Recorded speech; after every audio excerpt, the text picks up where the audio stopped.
up, everybody? Your boy Dave is not here. Not here. I pointed at you.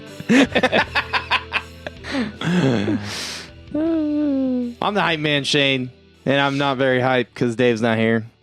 It's not Dave's fault. It's our fault. We're sad boys. For licking too many doorknobs. Yep. People getting sick and stuff. I agree to that. I don't know. You're just like, yeah, I lick doorknobs. I'm talking to him. Helps me get a check every month. On I'm That's a deep joke. Messenger. You got to be poor to get that one. Yeah, holy shit. So anyway, this is the DQP Weekly, where we talk about news, movie news, entertainment news, deaths, and video games, and all kinds of shit. Yeah. This is Russell. I'm Love Muscle, the WrestleMania.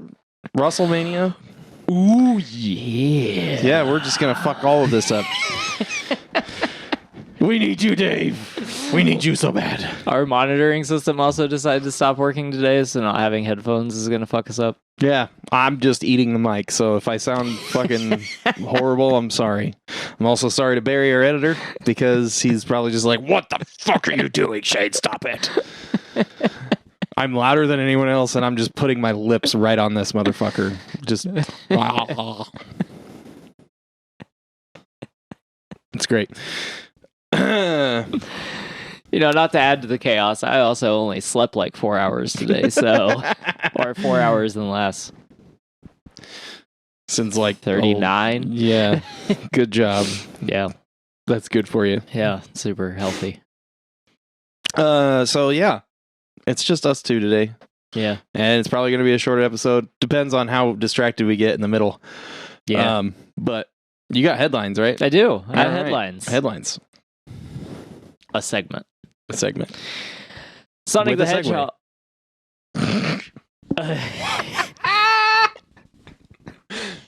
We really ran with that beginning. Just like a certain blue hedgehog.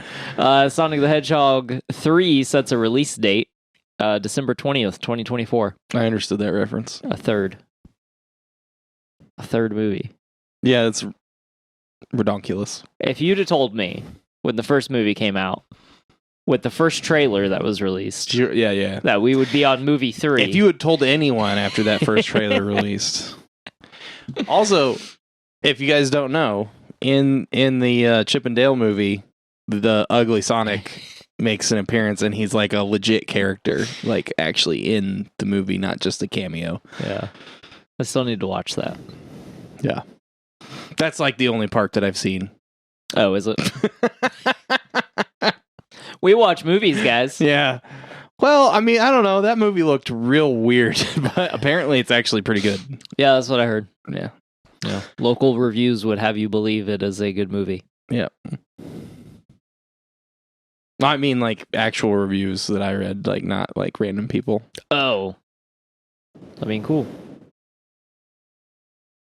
I still just need to watch it. Yeah, same.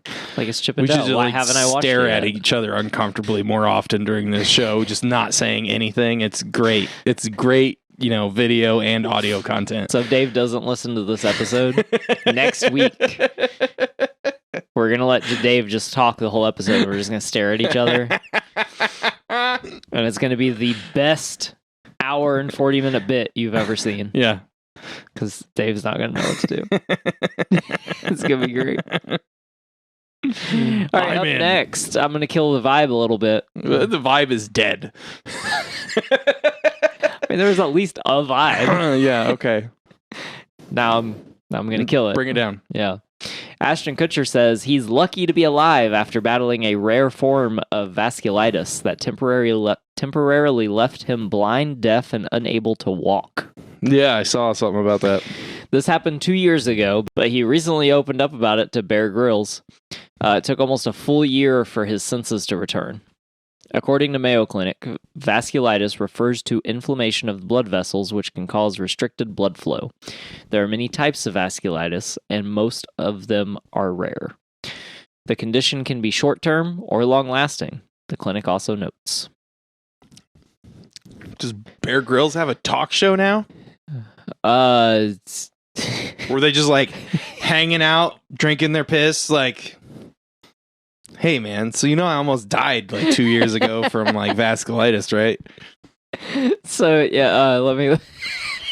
I thought you knew this was a thing. I was relying on you to know what the fuck it was. No. Bear Grylls show. Yeah, it's called Running Wild with Bear Grylls. What is it? It's a TV show on National Geographic. Wow, that's informative. Thank you. If you guys know what the fuck this show actually is, if they're just like, yeah, it's like fucking Bob Vila or something. He like goes to camp in their yard and they talk about their lives or some shit. Email us, draftyq@gmail.com. You don't need to do that. I mean, you should do that anyway. I mean, you can. If you've seen it, let us know if it's good. I have never watched it. But so apparently he takes people on survival skill tests out in the wild. Okay. And it basically is like an interview. This one is the one I'm staring at is with Channing Tatum. So Tatum update. Oh my God, we haven't had a Tatum date in a while. There is an episode of the Bear Grylls show with Channing Tatum in it on a survival nature hike thing. He's also in Hail Caesar. Huh. That's He interesting. tap dances in Hail Caesar, like for a long time. That doesn't surprise me. Yeah. I think Channing Tatum is wildly talented and just wants to be funny at this point. It's insane. Well, that's what I got for that one. Okay. All right. This next one. I don't think that killed the vibe. Okay. Me interrupting I you probably is destroying the vibe, though. I was reading that and I was like, holy shit. Like, if you just wake up one day and you can't see and you can't hear and you can't walk, like... I would die. Because you guys wouldn't know. Yeah. It'd be like 6 o'clock that afternoon. You'd be like, Shane has not come out of his room all day. We come down and like there's some flies buzzing around my fucking corpse. I mean, if that particular situation happened to you, I'm pretty sure like I would hear you screaming because I mean, what else do you do when you wake up and you're like, can you blind talk? and deaf? I mean, I assume you don't just like I don't want to make the noise. Like I assume like if you've been able to talk your whole life, you don't just like lose that ability, but maybe I don't know. Start popping rounds off into the wall or some shit. Like, why is Shane shooting downstairs? We should not go down there. I would exit the house. Yeah. I'd probably text you, but you wouldn't be able to see it. No, I wouldn't be able to. So I don't know how we would communicate. Yeah. I guess I could call you, but that's gross. Yeah. Who calls people? Yeah. Ew. All right, let's move on. Don't call people. Text. Be a real person. Yeah. If you're going to call me, text me first. Yeah. Be like, hey, are you free? Can I call you? Yeah. Do you want to? Not. Are you socially available to handle a phone call? No? Never? Okay, then text. Same here. I like socially available. I have no spoons left. Spoons are gone. They aren't even empty. They're just gone. I don't have any spoons anymore. I can't scoop you out. You should probably go buy some silverware.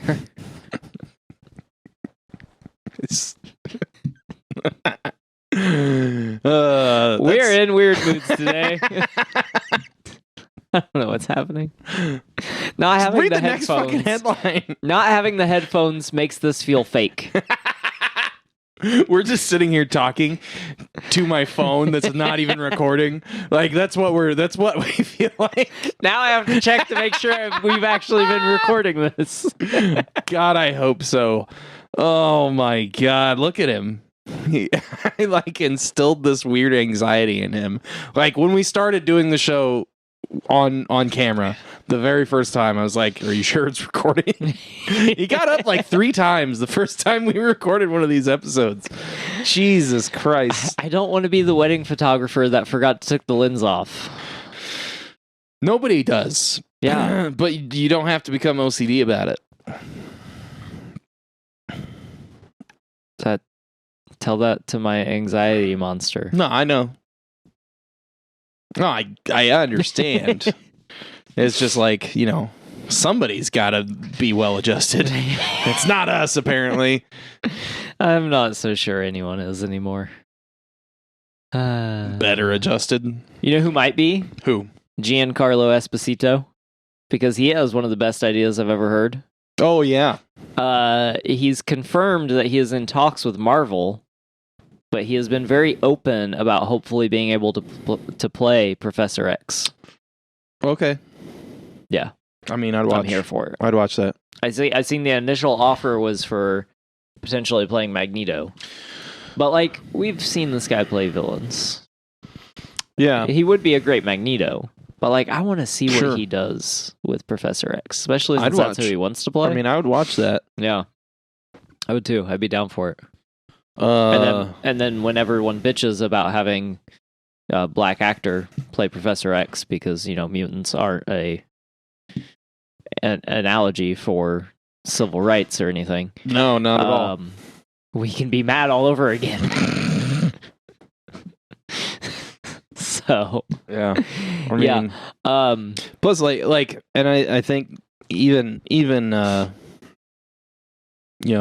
McKellen, they were pushing it with the timeline of because like Magneto's heritage is more important than Professor Xavier's, right? Yeah. And he was supposed to have like survived the Holocaust, basically. Yeah. Which would make sense with Esposito because like they could do some kind of South American tragedy or whatever they wanted to do that way. Yeah. But I mean, he could just as easily play Professor Xavier because again, Professor Xavier's heritage isn't what matters about him. It matters that he is basically the mutant Martin Luther King. Yeah. like, yeah. Like, yeah, I really want this. He's like MLK, and like Magneto's like a more evil Malcolm X. Yeah, because he's not even actually evil, just like a little bit. Yeah, I mean, initially he was a bad guy, but like eventually he was like one of the original like. Yeah. Fuck! This bad guy in air quotes is right. If you go far enough left, you get your guns back. Yeah. Yeah. Exactly. Yeah. You're right. Anyway, this is going real weird. But yeah, I would love to see him as Professor Xavier. And if they use him as Professor Xavier, I would be really interested to see who they had as Magneto. Fuck it, Bryan Cranston. Just mash them up again. Yes. It's breaking X-Men. Fuck it. So who's Jesse playing? Toad? No. No, he's got to play like a real character. He's got to play somebody important. He's got to play either like he's got to play like he's not like manly enough to play Cyclops. I don't think. Yeah, he's not. I don't know that manly's the right term, but I get what you're saying. Like he doesn't have like the right. He's not resolute enough. Yeah. Either like to play, like personality wise, to play. He could play like Fabian Cortez on the other side. If you did the Asteroid M and Alkalite stuff, Acolyte, however the fuck. There's not an L in that. I've always said that wrong. I've always said that word wrong. Always, my whole life. I would also say he could play Angel. He could play, but like, I feel like that's going to be too close to like Ben Foster's iteration of Angel. Yeah, or he could play Bobby. But I feel like those are easy. Bobby. Iceman. Oh. Yeah, I mean, it depends on where they put. Because I feel like on how they do Bobby and what X-Men Warren, they do. Bobby, Pyro. Those are like the easy ones for Yeah. to put him on. Yeah. The real question is, who does Walt Jr. play? Nobody. Don't put him in it. And don't put his wife in it either. Fuck her.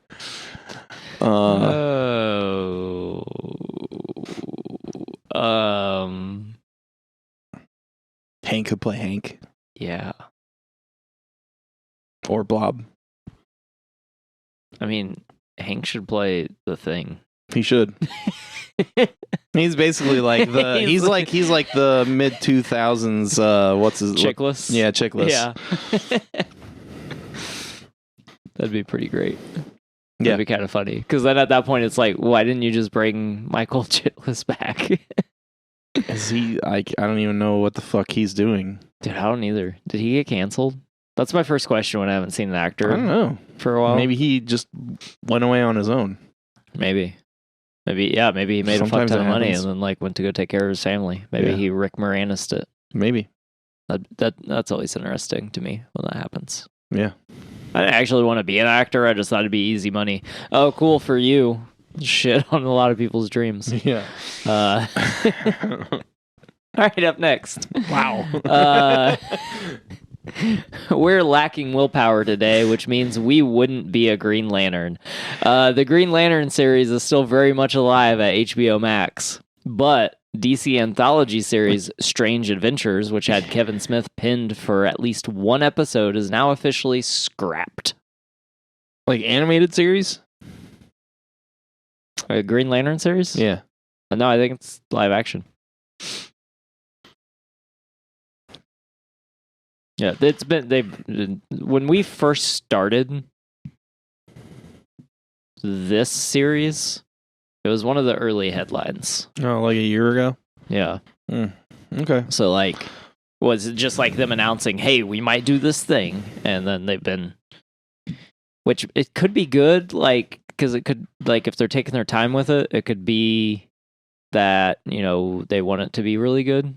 Yeah. I mean, so basically,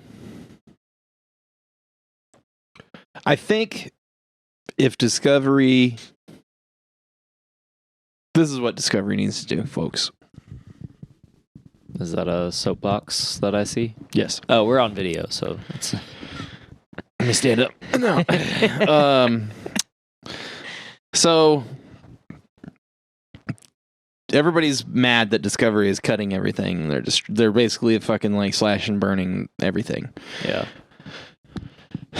But at this point, they need to. Like they need to get rid of everything. If they want the MCU, if they want to make the MCU, but DC, which I mean, everybody wants to make $1 billion every 2 months. I don't know why you wouldn't want to make $1 billion every 2 months. They need to have a plan from the start. Yeah. They can't just, and they also have to like build it. You go on Reddit, you know, and look at the Marvel Studios subreddit. There's like every week somebody posts another set of the timelines of like when each movie came out. And you know, phase 1 leading up to Avengers was, you know, 4 years. And it was only like 6 movies. Yeah. So like, you know, you've got to build this stuff out. You can't just, you know, start where Marvel is now. It doesn't work. And Marvel's having that problem themselves. Like they're trying to rebuild after, you know, they've done 10 years of the stuff and they've got to let a bunch of people go, or a bunch of people don't want to do it anymore or can't do it anymore or have died. You know? Yeah. And they're having a hard time. They're having the growing pains that they had before, but they got used to the last 6 years of vibrance and just making money hand over fist, which they're still making money hand over fist. There's nothing wrong there, but like they're having a lot of turmoil. Yeah. Nothing like what Warner Brothers has seen, though. Right. You know, Warner Brothers, they had an idea, and if they had stuck with it, they would be closer to where Marvel is now, but they gave up in the middle. Yeah. And they also tried to start too fast. Yeah, you know? and by in the middle, you mean in the middle of a production. Yeah. No, I'm not even, like, they gave up. Like, they're like, this isn't going to work. Yeah. And they just gave up and redid everything and fucked it all up even worse. And then, like, they're like, okay, well, we're not doing it anymore. Only we already have these 2 guys signed up for 2 more movies, and we're working on this other movie, so we're going to finish those up, and then it's going to get delayed. And, like, right now we're looking at, we're not doing any more Snyderverse, but we have 2 more Snyderverse movies coming out. 3 more. Yeah. Like, Shazam, Black Adam, 4 more. Flash, Aquaman. Yeah, 4. We have 4 more. What? 4 more movies coming out to a dead extended universe. Why? Why? So what Warner Brothers Discovery needs to do is cancel all those movies. Sorry, guys. Or just put them out. Put them out right now. Yeah. And give up all that stuff unless you're going to bring it back. Which, don't do that. Please, God, don't do that. I want it back. I want it to work, but it's done. You've already burned all the bridges. You know, you've got people that are pieces of shit that are involved with your properties, and if you recast them, just redo it. Yeah. So what you do is you go through all the stuff that you have in production, everything that's in pre-production. You build those into a shared universe, and you start with 1. Green Lantern. Start with Green Lantern. That's fine. But don't make a shitty movie again. Yeah. That's starting with a Green Lantern series would be great, and it would be easy. And make it good. Yeah, make it good. You know, follow the comics.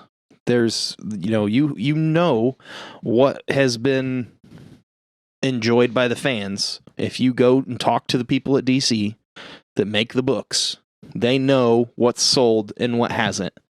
Okay?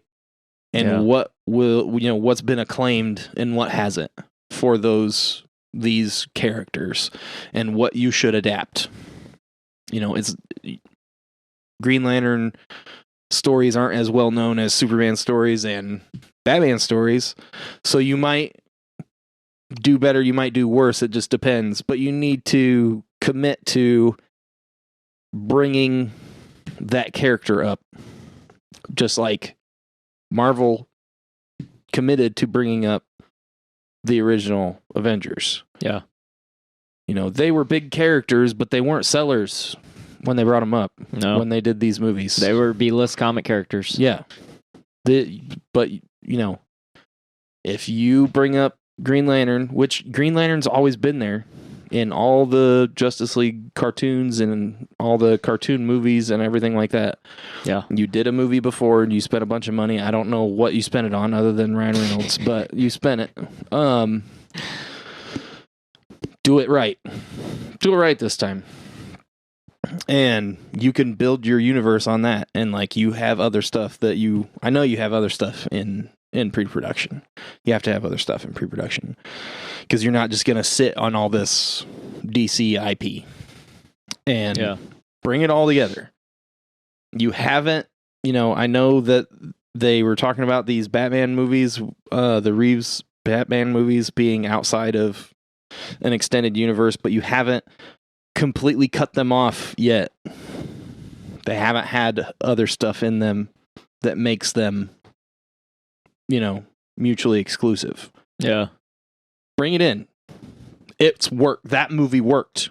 Bring it in. Bring it into the extended universe. Yeah. And just, slash and burn all the stuff that needs to die.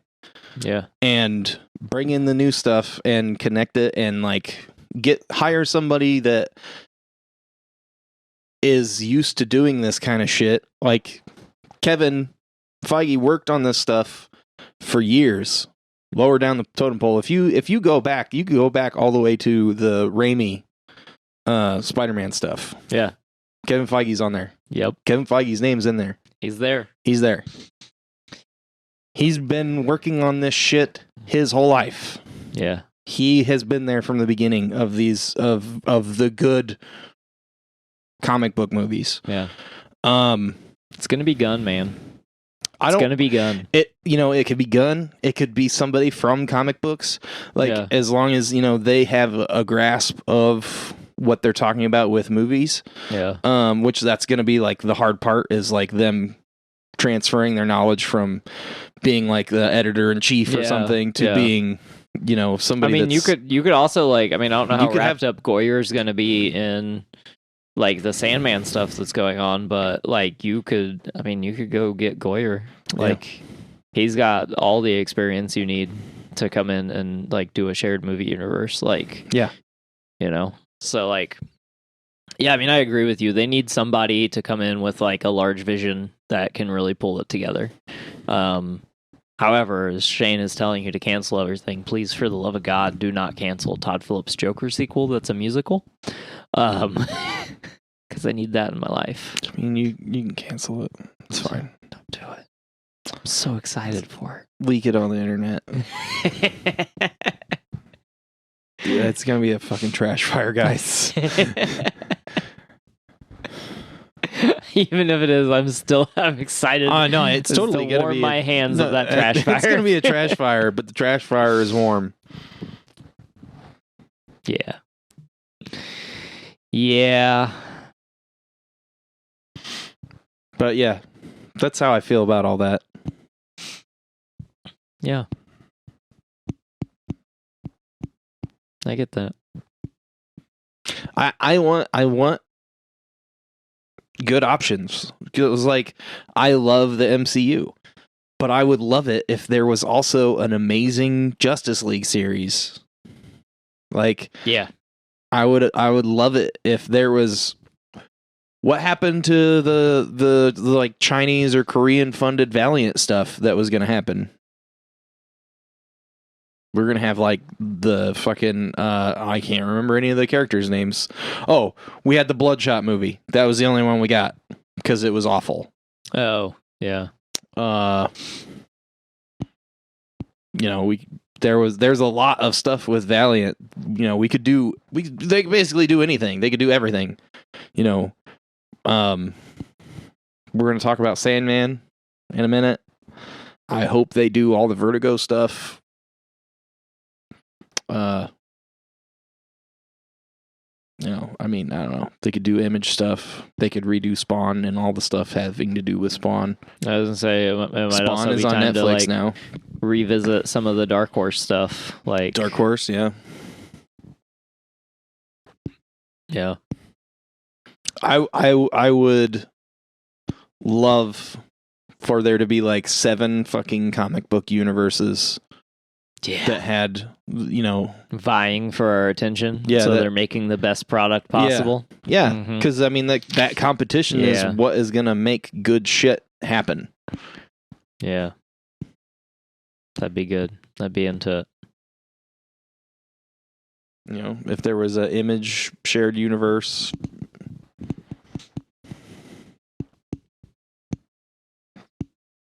Yeah. We got one really good one. So, just like us on the hunt for another good shared universe, Hulu has been on the hunt for its big breaking film because it hasn't really produced one yet. But Hulu says now that Prey is its largest movie and or TV series premiere. The most hours logged. Okay. Good job. Good job, Hulu. Yeah, good for you, I guess. Yeah. We'll see if we feel the same after we watch it. Yeah, I super want to watch it. I just haven't yet. Up next for headlines.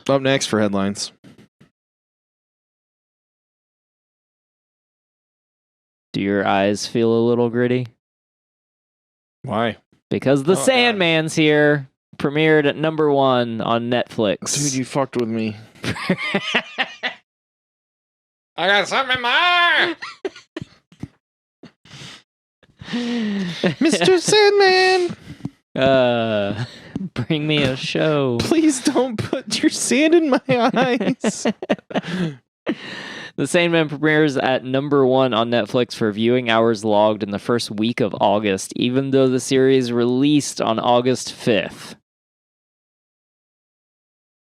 So the first week was from August 1st to August 7th. So in 3 days, it had the most hours logged for the week.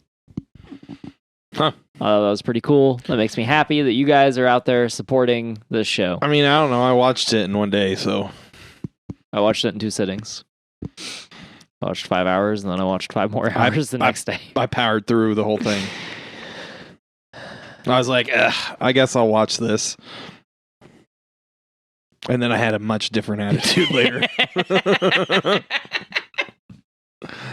Which we'll talk about in just a second. Yeah. Season 2 of The Sandman is not officially confirmed by Netflix, but Gaiman cannot shut the fuck up about it. No. No, you can't. Neil Gaiman is the creator of The Sandman. It was originally a graphic novel, came out in 87, 88, maybe 89. I don't really remember. 1992. I'm struggling today. It ran for several years. Oh my God. It is super expensive for you to purchase on the internet. You can there are 3 omnibus volumes, each of which are $120 a piece. So I didn't order those yet. So yeah. But Gaiman has said, discussions surrounding season 2, he has been saying fans aren't ready for what happens in season 2. I wasn't ready for season 1, actually, so you're probably correct.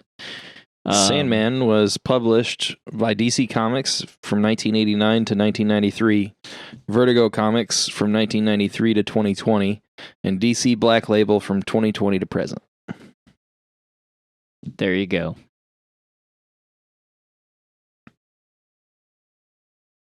He's also mentioned the potential for a spin-off series, which when you watch the show, you'll probably know who what they're talking about. Who's probably going to get the spin-off. So, yeah. Actually, 2. They talked about 2. 2 spin-offs? Yeah. Well, one is like Sandman : this other person books. Oh, yeah. And then the other one is just the other person. Oh, yeah. That makes sense. Yeah. Yeah. I mean, I'm excited. I would watch all of those things. Yeah, I will be supporting everything surrounding this. So that's going to bring an end to headlines, but it is going to lead us to, obviously, Shane and I have both already finished the entire Sandman season 1 that is out on Netflix. Mm-hmm. So we're going to discuss it a little bit, and we're going to try not to spoil anything for you guys. If you haven't seen it, which we should be pretty good at, whether or not you understand what we're talking about, that's up in the air. Yeah, I don't know. He's super concerned about us being like, yeah, you remember that part? That's so cool. I don't think we do that really, but I don't know. So we have 10 episodes. Mm-hmm.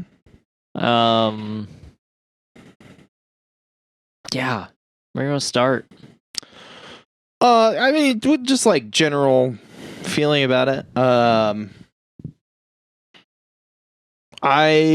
think I was into it, but I was a little ambivalent through the first episode, but then it really hooked me on the second and third episodes, and then I was just on. I was having a wonderful time the rest of the show.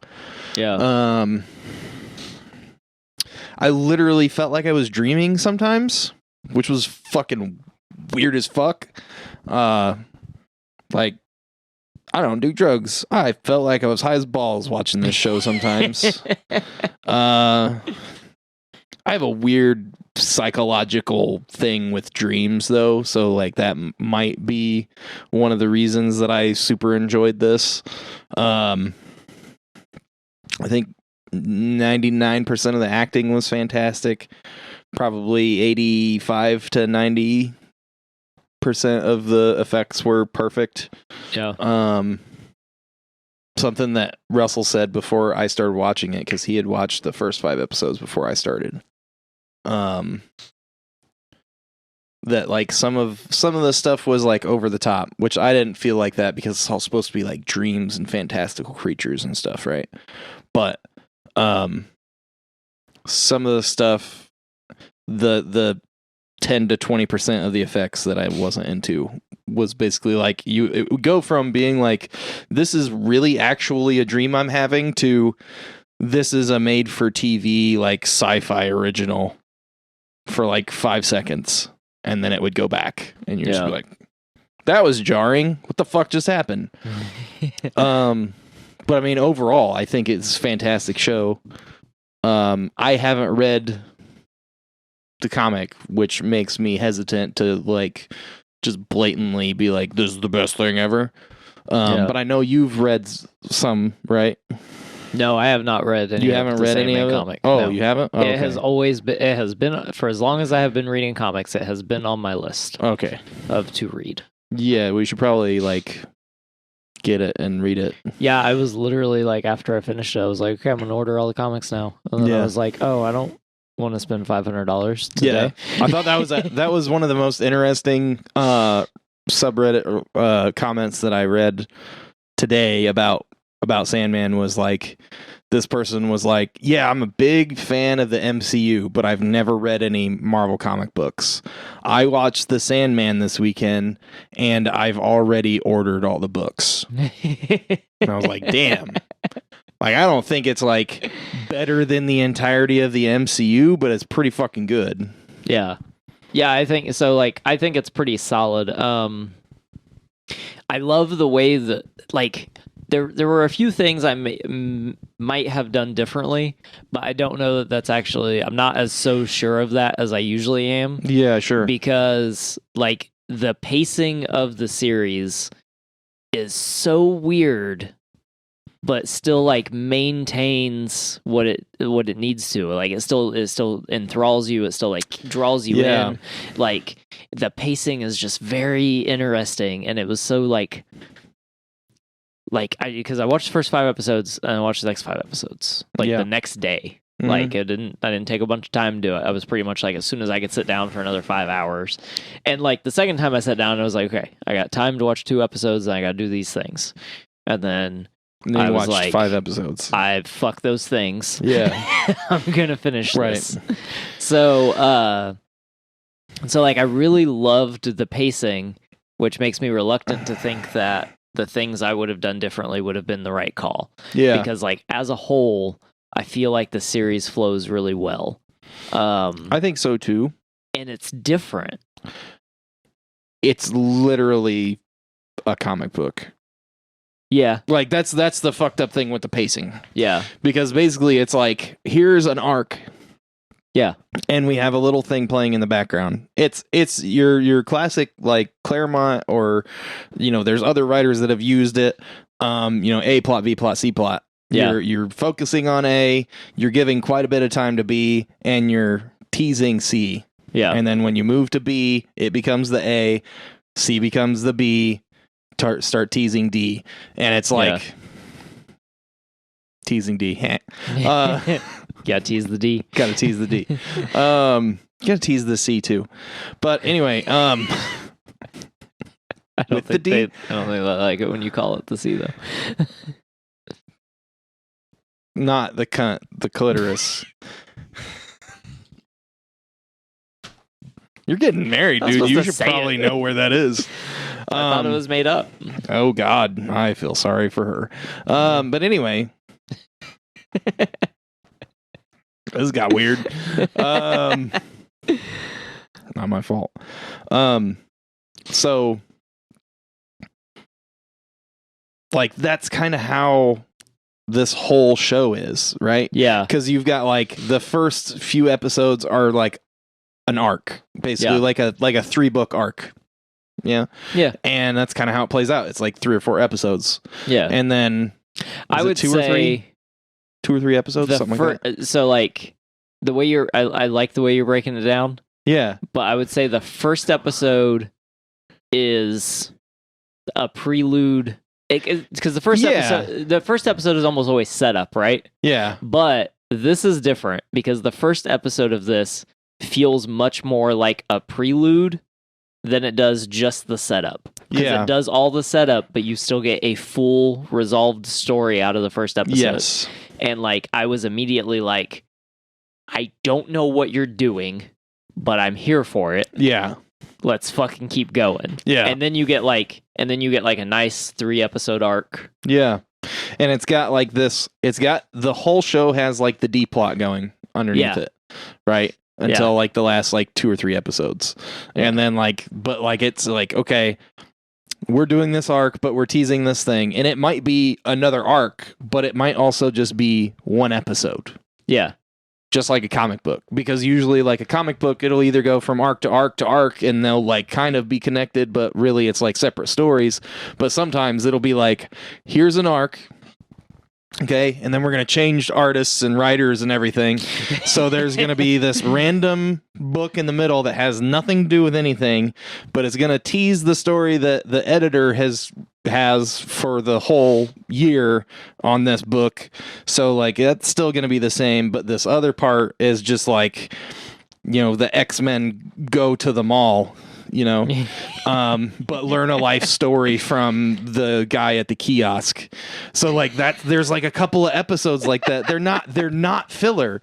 They aren't filler. No, they're not filler. They're not filler. It's like a more well-crafted version of some of the supernatural filler that we always talk about. Yeah. Because like the supernatural filler episodes, some of those are like the best episodes in the show. Yeah. Right? And there's a reason that they're so good. It's because the plot is very intriguing. Yeah. And then also like Sam and Dean or whoever is the main characters of it, because sometimes it's like Cass and Crowley or some shit. Yeah. Right. Or 5 teens with a camcorder. Right. Yeah, exactly. That episode is whack. One of the best. Yeah, but like there's like, it's almost like a cartoon that has the moral story, right? Yeah. But in Sandman, it's like you learn something about either Sandman or one of these characters that's been getting set up, right? Or somebody learns something that's important. Yeah, and like their character, right? like, and it informs later episodes of the show. So it's like very well plotted out, but also plotted out like a comic book. Yeah. And episodic, they fit. This is a book. Because, like, there's a couple that are, like, standalone stories. Yeah. And it's just, like, a conversation between 2 characters. Except for, every other scene is, like, setting up the next episode or the last 3 episodes. Yeah. And you're just like, this is watching a comic book. Yeah. And it's fantastic. And that's the thing, too. Like, that was one, like, so... There's been a common complaint as far as like storytelling goes with Netflix originals, and it's that almost every Netflix original has a lull in the middle. Sure. And it's like, because you have like... Yeah, what Kripke said. They don't know how to fucking make TV. I've been writing 23 episodes for these numbskulls for 20 years. Yeah. And these guys want to come make a 10-hour movie. Fuck you. Yeah, so it's like you get a lull a lot of times in these Netflix originals in the middle. And sure. It's just it either is like kind of boring, or like it's just not interesting enough, or it doesn't like resolve in a way that's interesting. Or it's exposition dump. Or it's whatever. exposition dump, or it's filler. Mm. There is like if you haven't seen it, when you go to see it, you're gonna like understand exactly what we're talking about. Because like in the middle of the season, you're like, wait, what is going on? And then you still have fun for like the next few episodes, and it's Yeah. great and it's amazing because it's like it's still important to the characters, it's still like important parts of the story, but it is still typically, if it would have been any other show, I would consider it the lull of the season. Yeah. But it's so fucking interesting that it's actually probably one of the more interesting segments of the season. Yeah. And I think like other shows do something similar as far as like what they're trying to do. Yeah. Because that's always the part, like I said, exposition dump. It's where you're like learning about the either the protagonist or the antagonist, or you're like there's some kind of character change or growth or something. Yeah. But they don't write it well enough, so it's not interesting. So then it becomes like a lull in the action, where like you have the first couple episodes that like bring you in, so they're like all action packed or very interesting, and then they're like, okay, now I have to like make this character mean something, and then they like trip over themselves because they don't know how to do it. Yeah, and then or they the like finale is very action packed or whatever. Yeah. Or like they treat the middle like it's something that they like have to do. They have to do. When they're they like, I have to do this so they understand the character better. Yeah. So like the writer's not into it, so then they don't use it as like a monumental moment. They to, don't like, have really an interesting anything. thought to do it. You know, they don't have an interesting thought to propel it. Yeah. Where like these are interesting thoughts that became character development. Yeah. So it's I think it's fantastic. Yeah. As far as like the pacing of it, of the whole show is I loved Yeah, we're it. still talking about pacing. Yeah. Fuck, dude. Like, yeah, I know. Like, someone once told me that like the greatest thing they ever did was taking a Neil Gaiman storytelling class. And like I never really understood like maybe how important that is. But like after watching this, like this is fucking masterful. Like it's pretty the good. Storytelling is the like I have almost no issue with any of the storytelling and like the pacing and like the way the show goes. Like I don't really have an issue with the show other than like some of it is kind of cheesy, but it's also like super whimsical at points. So then like I don't even know that I don't like the I think that's that's supposed to be. I'm not. I haven't read the so like one of the criticisms, because it wasn't really a complaint, it was more of a criticism that I've seen, was that they stripped a lot of the horror elements out of the show. Yeah. Which like there's a couple episodes where I was like legit uncomfortable, like as far as like what was like just like the characters were making me uncomfortable. But they were talking about it wasn't like gory enough, or wasn't like cruel enough. Like what couple of the characters weren't cruel enough. Yeah. So I thought that was interesting. It makes me want to read the comic, because like then I wonder if some of the more whimsical stuff is like not as whimsical and more like more goth, more gothic, like grim fairy tale. Yeah, I think the show does a really good job of like weaving in like that kind of like that gothic tone while also like still like being whimsical. Yeah. Like, and I think a lot of that is like Sturgeon and his portrayal of Sandman, because like it's like the fucking the dynamic of him being in like some of the more whimsical scenes is like jarring. But in a good way. Yeah. Like, and I was like just these like, two things exist. Yeah. And they have to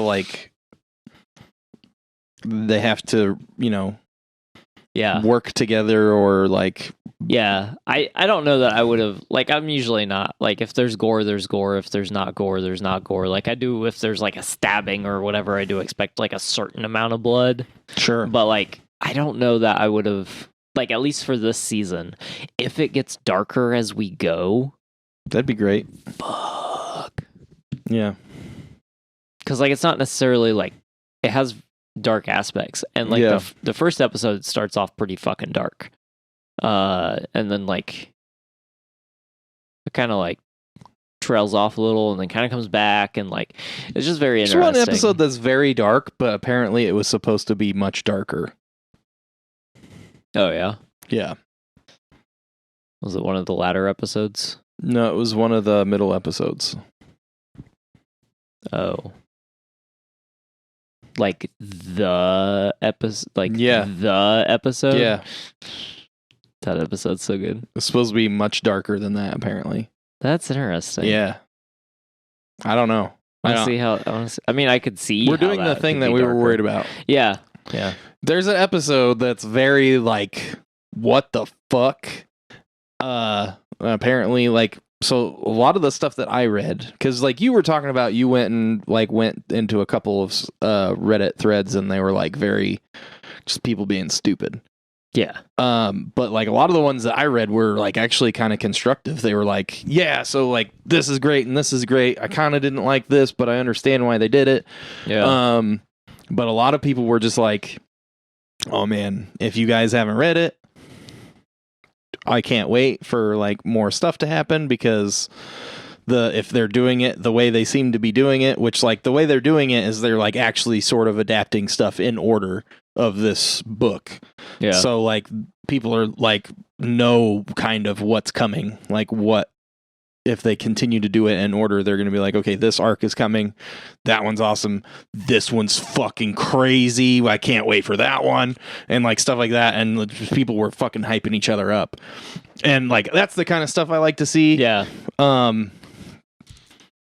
Yeah, that is my worry with the storytelling, because the storytelling is so dynamic and like kind of different. Like it's similar to other stuff, but like it's so different. Yeah, it's in very the different. way it's told that like I'm fearful that the general audience is not going to get reeled in. Yeah, and like I'm the thing that concerns me is that the main character is mostly unrelatable.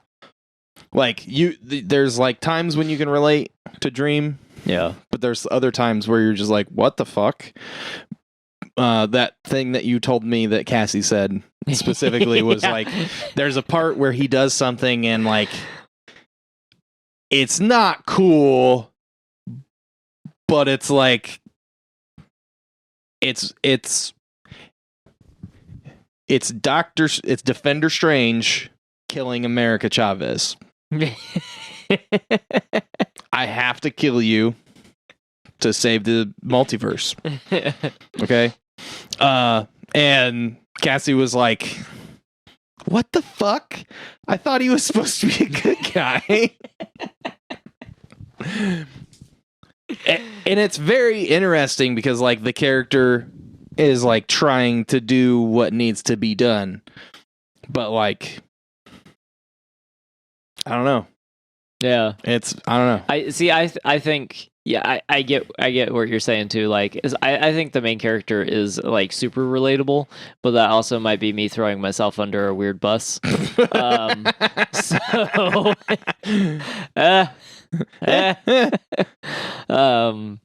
But like yeah, and his portrayal of the character, like I don't even know, like from what I've read, like I said, I haven't read the Sandman comics, but like I enjoyed his performance, and then I guess like fans of the comic is like thoroughly enjoying his performance as well. So like that's pretty awesome to see. Yeah, I'm super stoked that that's like people are liking it. Okay, that's the thing that I wanted to know, and that's fucking awesome. I'll show you later. There's like some random like if you've ever read super old Silver Age DC comics, like little random Easter egg stuff. Yeah. That's pretty great. And I don't know if like we said, we haven't read the books, so we don't know if that's in the comic itself, which would be pretty fantastic too. That they adapted it and like left that stuff in. Yeah. But yeah, so like obviously we're gonna highly recommend that you watch the Sandman. This is our recommendation segment and short review. Short. Yeah. Shortish. I do want to rate the first season. My rating is I'm already ready to rewatch it. And that is not a thing that I usually do. Same. That's quick. Like, I think the last show I watched that I've rewatched that I'm going to have rewatched this quick would be the first season of Game of Thrones, and every time a new Daredevil season came out. So like, and only the first season of Game of Thrones. Like I watched all of it, but like the first season is fucking prime. Yeah. So I remember I watched the first season of Game of Thrones so many fucking times. Like, I don't even know that I took a break. I'm pretty sure it was just like, oh, it's over. I'm going to restart it. Yeah, I think I watched that like 3 or 4 times when it came out. Yeah, I did that with Daredevil season 1. Like, and now I'm going to do that with Sandman. I'm probably going to rewatch it again this week. I also want to pump those hours up. Yeah, go watch it so that they make season 2 and 3, and basically Gaiman's been like, yeah, I mean, if you guys watch it, we're gonna make every comic of it into a show. Yeah, and he's like, he's wanted to do this for a long time. Like, it's just never worked out to where like people have come to him and been like, hey, can we make this? And I'm pretty sure every time he's been like, am I helping? And they're like, no. And he's like, then no. So like, yeah, I don't know. I'm so glad that we have this. I love it. I would, so as a rating, as an actual numbered rating, I think I want to give it a 9.5. that's fair. I would also give it a 9.5. Yeah. This is a fantastic first season of a show. Yeah. It's so you super good. You get to know enough characters, and like it primarily focuses on the Sandman, Morpheus, but you still get to know like so many other characters, and like you feel like you're in this huge world already, just from like season 1, and like I don't know, it's wild. Yeah.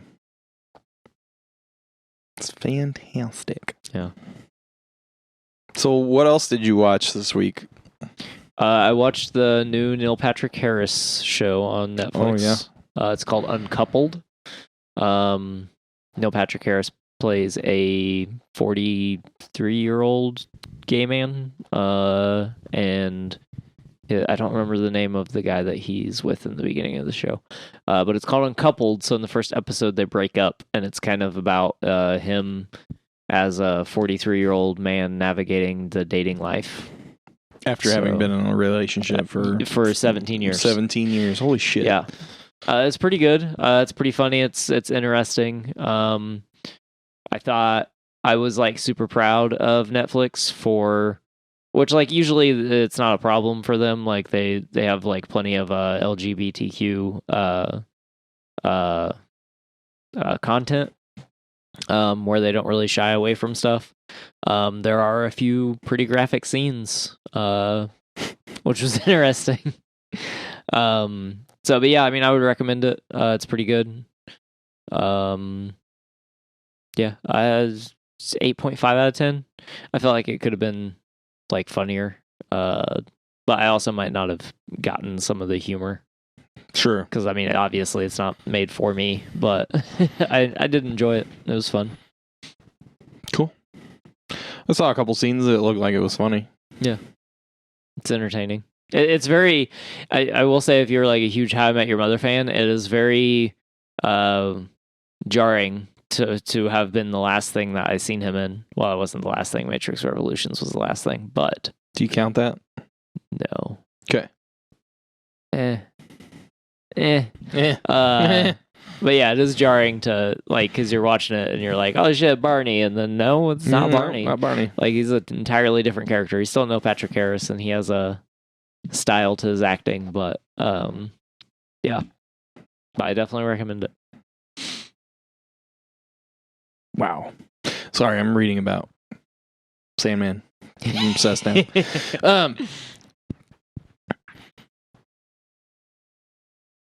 Yeah, so I just watched old stuff. Oh, yeah? Not old, but I watched like the first Mission Impossible movie. Oh, that's interesting. I think it's the best one. I mean, it's still. I feel like that's probably fair. Still, It's like, the actually only a one- spy movie. Yeah, it's the only one I remember actually liking. Yeah. It's not. It wasn't just like an excuse for Tom to do crazy dumb shit. Yeah. Yeah. And make millions of dollars. Yeah, to just stay alive long enough to make another Top Gun movie. Yeah. That's also like just making so much money. Who likes Tom Cruise? I don't What is know. happening? I haven't seen the new Top Gun movie, so we weren't supporting it. No. I mean, not that I hate him or hate Yeah. Top Gun, but I just was like, whatever, I don't care. I'm more so like indifferent, I guess, toward Yeah. him. Like, it's like, oh, a new Tom Cruise movie. Cool. Yeah. Anyway, so I watched that, and then I watched Chips. Like Dave's band. No, Oh. sorry, Dave. Love you, Dave. God damn it, who the fuck? Those people that are in it. Dax Shepard and Yeah, I can't. isn't the other dude the guy from fucking Ant-Man? Yes, Fuck, what's his name? I know his name. I don't know. I ruined the illusion that I didn't know what you were talking about. I know you did. Michael Pena and Dax Shepard. Pena. It also has Kingpin in it. Vincent D'Onofrio. Yeah. Huh. Does he play a bad guy? Yeah, he does. I love when he plays a bad guy. Yeah, he's pretty fantastic. He's basically like biker Kingpin, sort of. Biker cop Kingpin. And then you get to the last 30 minutes of the movie and you find out he's actually still the guy from the cell. No. No, they literally like show up at like a gym that he's working out in, and he's like bench pressing like 350 pounds. Okay, so how many scenes are there in existence where Dude, Vincent D'Onofrio is it's bench just like- pressing an obscene amount of weight? I have no idea. It's non-zero, which is crazy to me. Dude's like 6'8" or some shit, and like looks like a fucking bear, and like just like, yeah, just have a. You want me to look tough? Just have me bench press. We'll get some fake weights. Like, no, don't worry about it. We'll just shoot it in my gym. Like, what? You're fat though. Yeah, but like I'm stupid strong. He's a very sturdy Yeah. sturdy man. That sounds like a Coen Brothers movie. The A very sturdy man starring Vincent D'Onofrio. That's free. You guys go ahead, make it. You're We'll welcome. watch. Yeah. Who else is in this? Adam Brody's in it.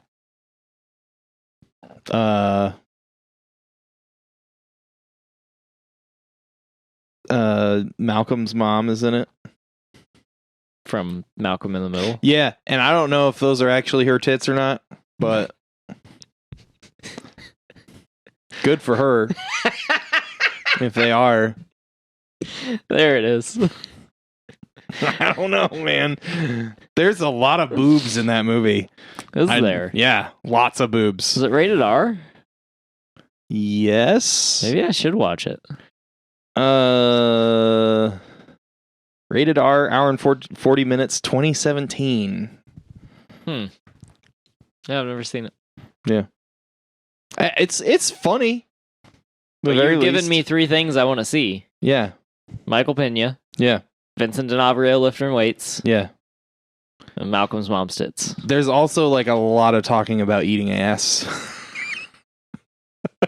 Dude, this movie is fucking weird, dude. Is this why it was like the last in the series of movies made? It's not. Yeah, it's not. It's not Chips. But what's his fuck is in it at the end. Goddamn, what's his fucking name? The guy that was in Chips. Yeah. That all the older moms loved. Yeah. What the fuck is his name? What is his name? Hold on. I hit back and it's like, oh yeah, you meant to like Eric Estrada. Yeah. Eric Estrada is in it in the last minute while they're talking about eating ass. It's fucking weird as hell, man. It's so funny though. It's a funny movie. If you like Dax Shepard, you'll like it. I do like Dax Shepard. Yeah. He's always cracked me up. Always thought he should get more roles than what he's gotten. I think he just has like such a unique look that, and it's not like pretty, that it like messes with him.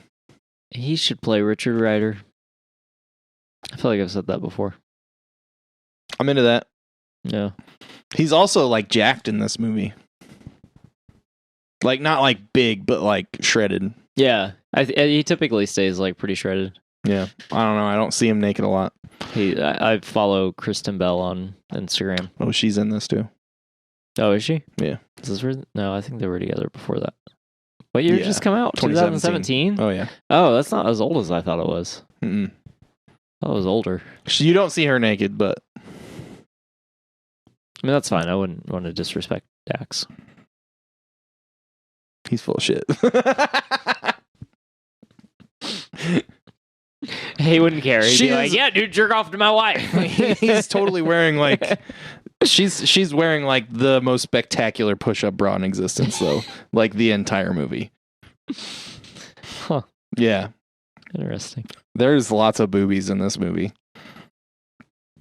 Boobies make the world go round. I don't know. No, Fat bottom girls, that's what that actually is. Yeah. Okay. You want to rate it? You want to give it a number? Chips? Yeah. Yeah, like a 7.5. I mean, it's amusing and there's lots of tits in it, but that doesn't mean it's a good movie. Like, Okay. That's fair. there's some weird shit. There's some weird stuff in it too. Yeah. Like, but yeah, it's okay. It's okay. Nothing to write home about. Yeah. Mission Impossible, I give that an 8. Oh, okay. That's a legit movie. -2 for having Tom Cruise in it. No. No, just like, it's not like there are better spy thrillers. -2 for killing Seth Green too soon. Seth Green. Not Seth Green. Emilio Estevez? Is it Emilio Estevez? Yeah. It is Emilio Estevez dies in the first like 20 minutes of that Yeah. movie. Yeah. Yeah. Like,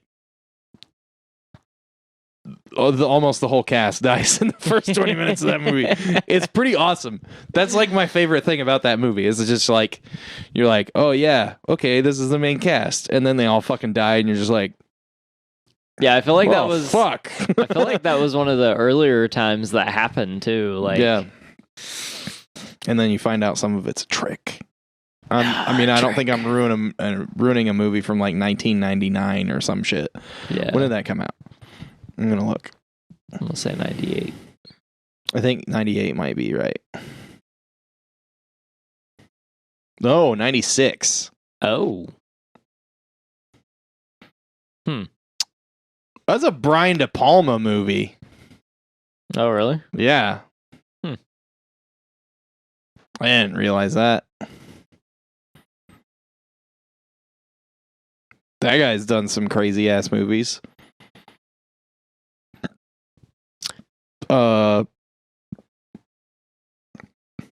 Carrie.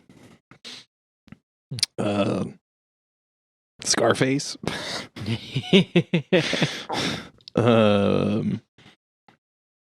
Wise Guys, Untouchables.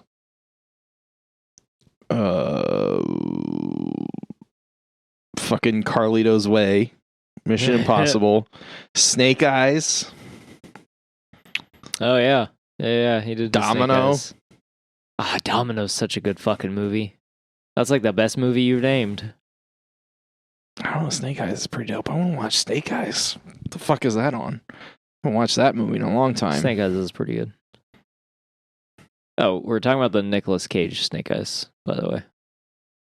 Some of these he also wrote. Like he wrote Snake Eyes and directed it. Oh, that's cool.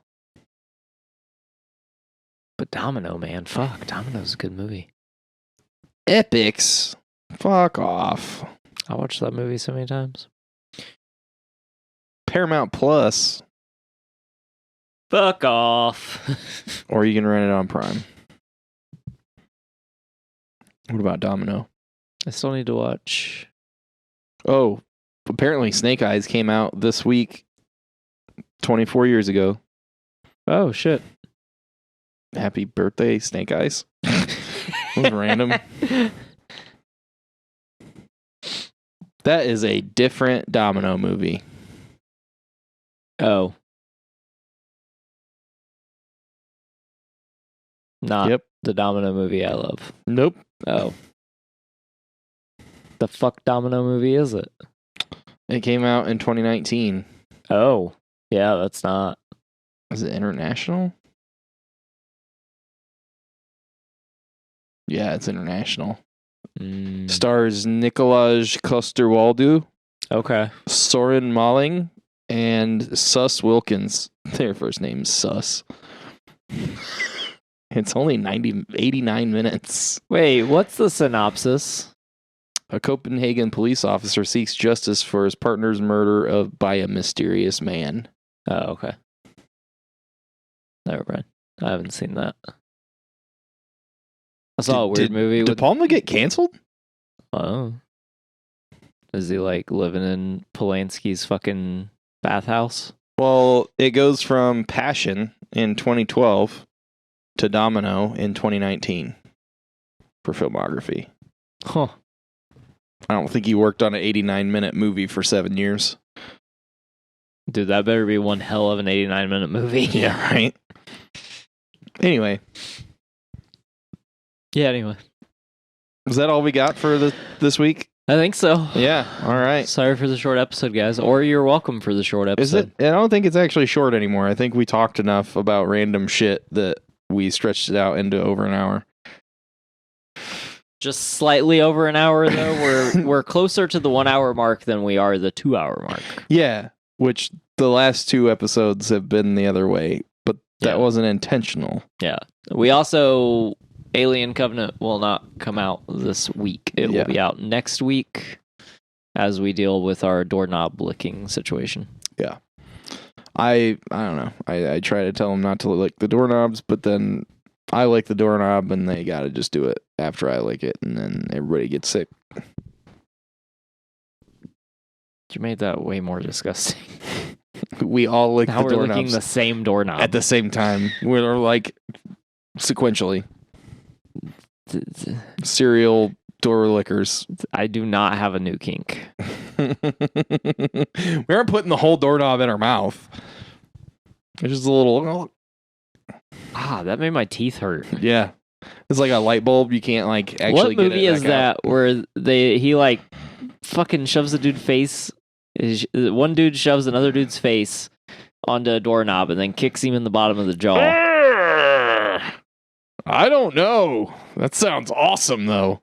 Fuck is that? It's like fucking curb stomping somebody with a door. Yeah, I don't know.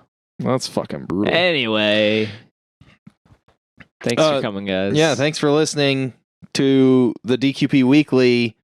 Yeah. I'm not your boy, Dave. Not your boy. And this is actually our producer, Russell. Yes, I'm going to go eat my Crunch Wrap now. And while I eat my Crunch Wrap, you should look us up on Facebook, Instagram, and or Twitter under Drafty Quarters Productions. Also, you can search at DraftyQ. You can donate $1 to us on Patreon under our general tier, our general support tier. We would appreciate that. We are vying for new equipment. Headphones. We don't have them on because something's wrong with our monitoring system. Yeah. And then, email us questions, comments, concerns, thoughts, ideas of what maybe you want to hear us review on the movies episode after we wrap up the Alien Predator stuff. Yeah, we're about halfway through. Yeah. A little over halfway through. I think there's more Alien than there is Predator. Yeah, there are. So yeah, or if you just have, stuff, email us, write me a copy, send it in to our email. Yeah. We need to start doing the fucking copy again because apparently somebody needs it when they're rolling on 4 hours of sleep. Yeah. In the last 48. Yeah, 39. Why are you... 48 is 2 days. Did you sleep the other 9 hours? Well, no, So then it doesn't sound as impressive when you say 16 out of... the sleep rolled in to the 48, right? And then there was the start of the 39 hours, and in there I slept like maybe 4 hours. So I woke up. Send us an email, draftyq@gmail.com, if you think that Russell's way of telling time and how long he slept in the last 48 hours makes absolutely no sense. I work third shift. That doesn't mean you don't have 24-hour days, though. That's how days work. I mean, sometimes they don't feel like it. Sometimes they feel like 36-hour days. Not like as a general feeling. I mean, I feel like a 36-hour stint, 8 hours of sleep in a 36-hour stint is normal. Email us. Tell us how fucked up Russell's sleep schedule is. If you know me, you're aware. So, all right. Thanks for listening. Thanks. See you guys. Catch you on the flip side. That should be the thing. That's good. I was going to say, this is our sign off. Catch you on the flip side. And then like that, you know. Yeah. We got to put the sunglasses on like Rocco, though. Yeah. He Catch you on the flip living side. the modern life. That's different, Rocco, but okay. Leave it all in, Barry. Fuck it. Oh, were you talking about like Rocco? No. Elmo's Rocco? No, I was talking about the Rocco that gets shot in the basement. Why are there guns on Sesame Street? Dude, that's a rough street. You know what Rocco I'm talking about, right? You're just playing. No, I actually don't know what Rocco you're talking about. Rocco and fucking Boondock Saints. Oh. And he's like, calls him. He's like, catch you on the flip side. Yeah, and he puts the sunglasses on. Yeah. And he kills all the dudes in the diner. Yeah. Yeah. Yeah. Look, I watched that movie like twice, and then everyone told me how great of a movie it was for the rest of my life, and I couldn't stand to watch it again. I mean, it's a good movie, but it's not like a good movie. Yeah. It's fun. Yeah. Yeah. Should be the rule of the wrist. Nope. And we're done here.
This has been a production of the Drafty Quarters Podcast Network.